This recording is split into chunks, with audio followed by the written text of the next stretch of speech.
എന്താണ് എന്റെ ബാബേട്ടന്റെ പണിയൊന്നും കഴിഞ്ഞിട്ടില്ല. പണി കഴിയണ്ട നടക്കട്ടെ. ഏ നമുക്കൊരു കാര്യം ചെയ്താലോ? എന്താ? ഹോട്ടലിൽ പോയി ചോറുണ്ടാലോ?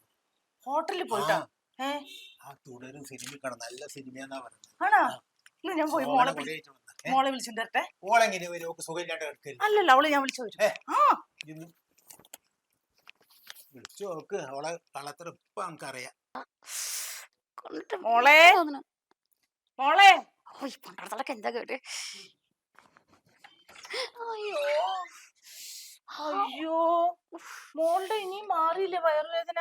ഇല്ല അമ്മേ, തണ്ടലും കൂടി ഇപ്പൊ വേദനിക്കാൻ തുടങ്ങി. അയ്യോ ഇത് അച്ഛൻ 2 ദിവസം പറഞ്ഞ്. പിടിക്കും തോന്നുന്നു. ആണോ? ഉം. ഇനിയും 2 ദിവസം പിടിക്കൂ. അച്ഛൻ പറഞ്ഞേ ഇനി ഒന്നും ഉണ്ടാക്കണ്ട, ഭക്ഷണം നമുക്ക് പുറത്തുനിന്ന് പോയി കഴിക്കാം. പിന്നെ തുടരും സിനിമയില്ലേ, പുതിയ സിനിമ ഇറങ്ങിയത്, അത് പോയി കാണാന്ന് പറഞ്ഞു. ഞങ്ങൾ പോയിട്ട് വരാട്ടോ. എന്റെ വേദന ഇപ്പൊ കുറച്ചേരം കൂടി ഉള്ളു, അത് കഴിഞ്ഞാ മാറും. അത് വേണ്ട മോളെ, അത് വേണ്ട. അനങ്ങാതെ കിടന്നോ. അമ്മേ എല്ലാം അവിടെ ഉണ്ടാക്കി വെച്ചിട്ടുണ്ട്, മോൾ അത് കഴിച്ചോട്ടോ.